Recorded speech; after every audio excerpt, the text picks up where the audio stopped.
Ich liebe Käse. Echt? Ja. Liebst du Käse? Ich liebe Käse. Das weiß ich, deswegen sind wir halt im Kasplatz in Kirchberg. Mitten in den Kitzbüheler Alpen, wer das nicht kennt. Genau, das ist eine Almkäserei und da schauen wir uns halt an, wie man Käse macht.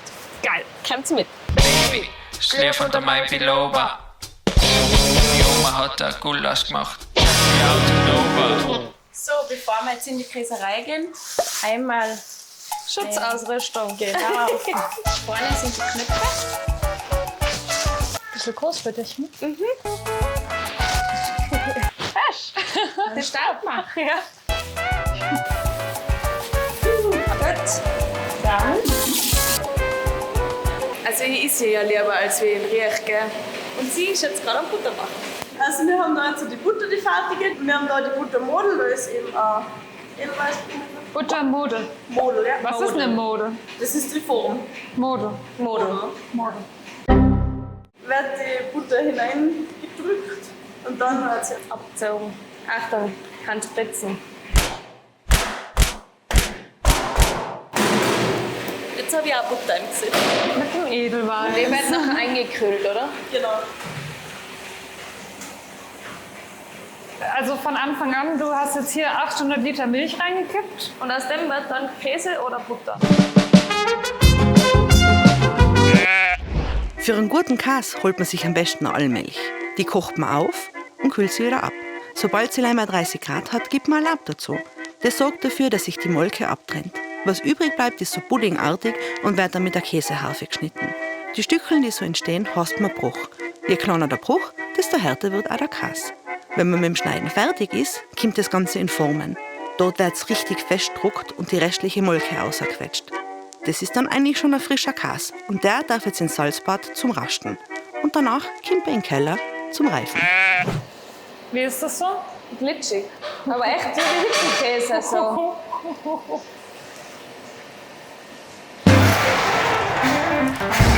Stressig. Ist es immer so laut? Ja. Okay. So ganz schön viel Käse für so viel Käse.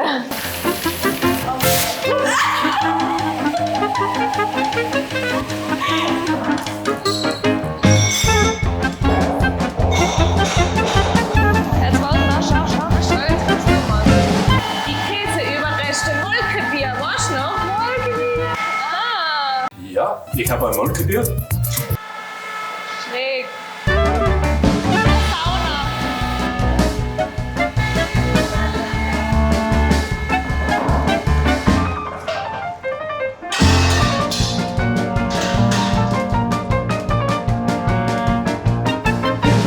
Okay, jetzt sind wir im Käsekeller. Da hinten haben wir jetzt Salzbad, da kommen die Käse dann morgen, wenn sie von der Form rauskommen, rein, damit sie einfach das Salz aufnehmen und damit sie dann die Rinde bilden können. Also wir pflegen ja die Käse jetzt dann jeden Tag, das sind jetzt die Jüngsten. Und die, was ganz weiß sind, die werden jetzt mit der Rotschmiere gepflegt.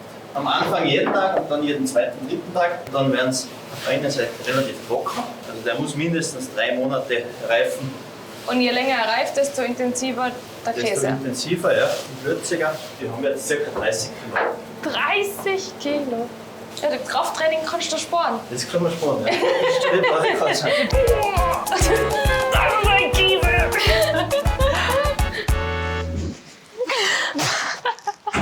Oh, schon mal besser gerochen.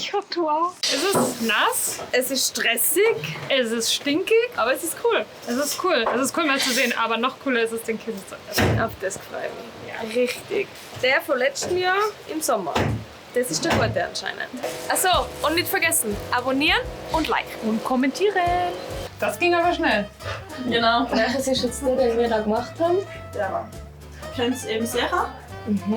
Das Und so ist Bergkäse. Genau, wie lange reift er? Wisst ihr es vielleicht noch? Also Jahr. ein Jahr Das ungefähr. älteste, genau. Der aber jüngste bis- 3 Monate. Genau. Das ist einfach Oh. In einem Jahr könnt ihr jeder einen eigenen Käse probieren. Das machen wir. Ja, und jetzt im Vergleich könnt ihr auch gleich einen Tilsiter probieren. Der ist eben nicht so lang gereift und Viel weicher. ist viel weicher, genau. Ja. Ich liebe Käse. Ah, das ist so geil.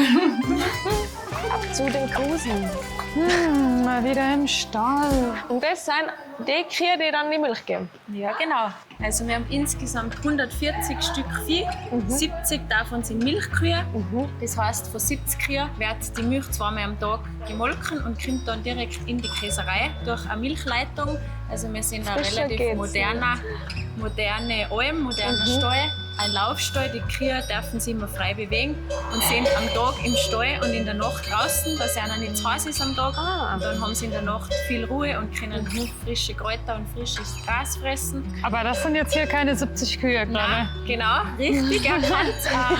Die anderen Damen sind auf der Hochalm, weil wir wechseln alle 4 bis 5 Wochen. Luxusbohr. ich. Ja.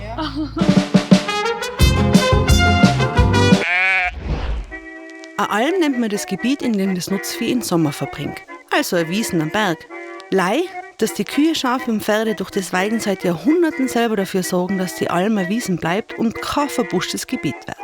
Das schafft nicht nur Wandergelegenheiten, sondern auch den Lebensraum für viele weitere Tierarten und Pflanzen. Ist also gut für die Biodiversität. Wenn das Viech am Berg weidet, hat es außerdem noch den Vorteil, dass man das Gras im Tal für den Winter nutzen kann. Und dass die Tiere am Berg mit den vielen Kräutern und Gräsern zu einem ziemlich guten Futter kommen. Und das macht den neuen Käse, die Butter und die Milch besonders geschmackig und gesund. Hat ich jetzt auch gern auf der Brettle außen. Die Käserei ist ja eine Schaukäserei. Also da ist nicht so was mit mithelfen, aber immer mitschauen, so was man zum so macht. Zuschauen, genau, also dass man einfach ein bisschen einen Einblick kriegt. Ja. Haben wir immer am Donnerstag eine Almführung. Da kriegt man dann einen kleinen Einblick in die Käseproduktion, in das Almleben, gehen wir gemeinsam in den Stall und zum Schluss dann in die Glockenkammer. Das ist eigentlich immer das Highlight von der Almführung. Sollen wir uns gleich anschauen? Ja, schauen wir gleich. Gut. Wow! Immer am letzten Samstag im September haben wir unseren traditionellen Almabtrieb. Da kriegt dann jede Kuh eine Glocke und eine Larve.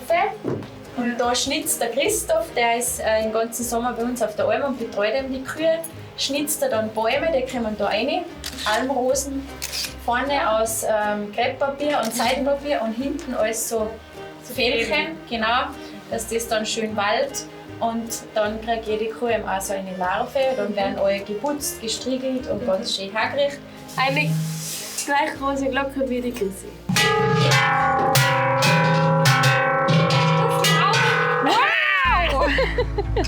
Das war gut. Ja. Also, wenn ihr auch wissen wollt, wieso ein Käsebaby hergestellt wird, Dann geht's in eine von den zig Schaukäsereien, die wir in Tirol da haben. Wo die alle sein, findet ihr in der Beschreibung unten. und ansonsten ein Abo dalassen, Kommentieren nicht vergessen, Käse bestellen. liken und bis zur nächsten Folge Tiroling mit Chrissy und Elena. Vielen Dank. Ciao, ciao.